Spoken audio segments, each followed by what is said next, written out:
அடுத்ததா நாங்க பார்க்க போறது வந்து பெர்மிட் ரினியூவல். பெர்மிட் ரினியூவல் பண்ணிக்க நாங்க எந்த பெர்மிட்டுக்கு ரினியூவல் பண்ண போறோமோ அதோட பெர்மிட் நம்பரை நாங்க இதுல கொடுத்து சர்ச் பண்ணிக்க எங்களுக்கு பெர்மிட்ஸ் வந்து ஷோ ஆகும்.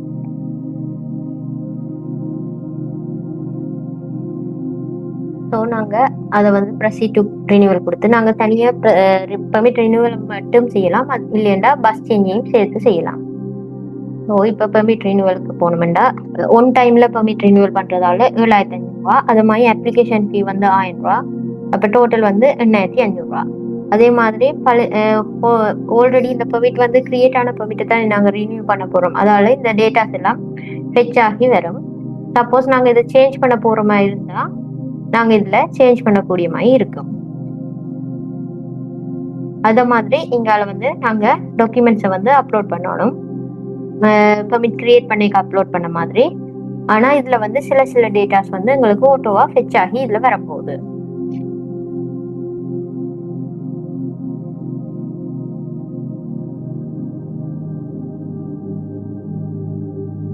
இதுல ஸ்டார்ட் டேட் எண்ட் டேட் அப்படியான விஷயங்கள் மட்டும்தான் நாங்க இதுல எக்ஸ்ட்ரா நாங்க மேனுவலா இன்புட் பண்ண வேண்டி வரப்போகுது ஓஎஸ்சியால. மற்ற ஆல்ரெடி இருக்கிற இன்ஃபர்மேஷன் வந்து சிஸ்டம் வந்து உங்களுக்கு ஃபெச் ஆகி ஷோ ஆகும்.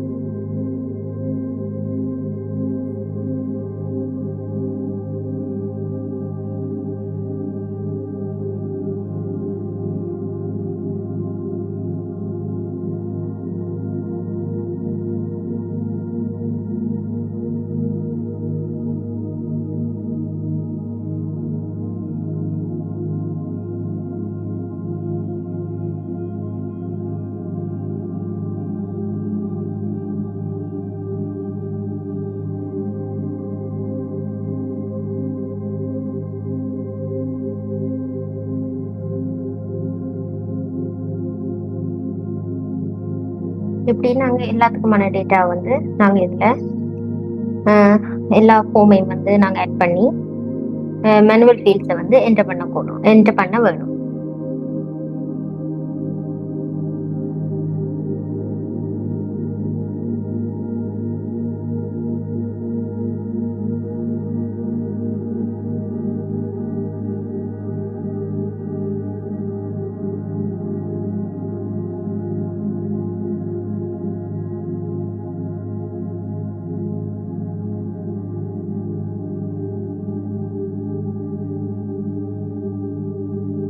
இப்படி நாங்கள் எல்லா டாக்குமெண்ட்ஸையும் அப்லோட் பண்ணி இதற்கு பிறகு எங்களுக்கு கீழே வந்து ரினியூவல் ஃபீ எவ்வளவு, அப்ளிகேஷன் ஃபீ எவ்வளவுன்னு ஷோ ஆகும். அதே சமயம் ஆல்ரெடி ரினியூவல் பண்ண முதல் இந்த பெர்மிட்டுக்குள்ள ஏதாச்சும் அவுட்ஸ்டாண்டிங் ஃபைன் இருந்தா அதுவும் எங்களுக்கு ஷோ ஆகி டோட்டலா வரும்.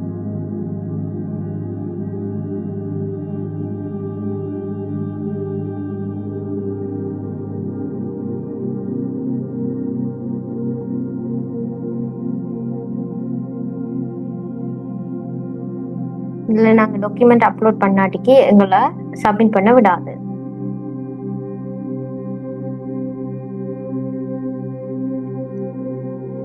இப்ப நாங்க டாக்குமெண்ட் அப்லோட் பண்ணி எல்லாம் சக்சஸ் ஆனோடனே எங்களுக்கு வந்து இதுல பெர்மிட் ஷோ ஆகும். அதே மாதிரி நாங்க இதுல பெர்மிட்டை டவுன்லோட் பண்ணலாம், இன்வாய்ஸை டவுன்லோட் பண்ணலாம், அதே மாதிரி வின் ஸ்கிரீன் லேபிள வந்து டவுன்லோட் பண்ணலாம்.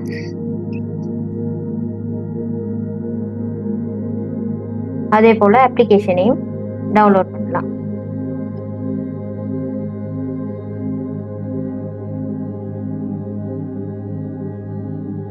இது ரினியூவலுக்கான அப்ளிகேஷன். இது வின் ஸ்கிரீன் லேபிள் எங்களுக்கு பிரிண்ட் ஆகுது.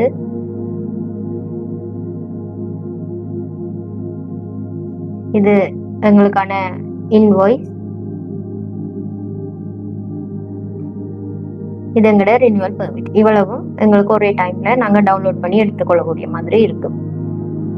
அதே போல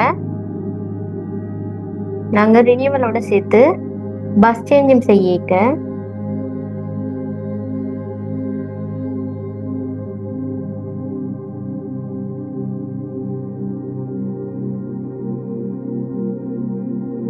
எங்களுக்கு சேம் ப்ராசஸ் தான் நடக்கும். ஆனால் இதில் வந்து ரினியூவல் இல்லாமல் பஸ் சேஞ்சுக்கு நாங்கள் கொடுக்க வேண்டிய எக்ஸ்ட்ராவாக 4 டாக்குமெண்ட்ஸ் வந்து நாங்கள் அப்லோட் பண்ண வேண்டி வரும். அதே மாதிரி இதில் ரினியூவலுக்கு 7,500, அப்ளிகேஷன் ஃபீ 1000, பஸ் சேஞ்சுக்கான ஃபீஸ் 10,000 ரூபா. அது அவ்வளவு சேர்ந்து இதில் எங்களுக்கு டோட்டல் அமௌண்ட் வந்து ஷோ ஆகும். அதே மாதிரி எல்லா டீட்டெயில்ஸும் இங்கே ஆல்ரெடி இருக்கிற டீட்டெயில்ஸ் அவ்வளவு ஷோ ஆகும். இதில் நியூ பஸ்ஸோட டீட்டெயிலை என்டர் பண்ணிட்டு டாக்குமெண்ட்ஸை சப்மிட் பண்ணா இதில் ரினியூவல் இருக்கிற அவ்வளவு ரினியூவலுக்கான டாக்குமெண்ட். இது வந்து பஸ் சேஞ்ச் இருக்கிறது வந்து ரினியூவலுக்கு இல்லாமல் பஸ் சேஞ்சுக்கு எக்ஸ்ட்ராவாக தேவைப்படுற டாக்குமெண்ட்ஸ் அவ்வளோ இதில் ஷோ ஆகும். அது மாதிரி இந்த பெர்மிட் ரினியூவலுக்கு எவ்வளோ காசு, பஸ் சேஞ்சுக்கு எவ்வளோ காசு, அவுட்ஸ்டாண்டிங் ஃபைன் ஏதாச்சும் இருந்தால் அதுக்கு எவ்வளோ காசுன்னு சொல்லி டோட்டல் பண்ணி வரும். நாங்கள் இந்த ரினியூவலை சப்மிட் பண்ணிக்க சேம் அதே மாதிரி எங்களுக்கு எக்ஸ்ட்ராவாக பஸ் சேஞ்ச் அப்ளிகேஷனும் பிரிண்ட் ஆகிற மாதிரி இருக்கும்.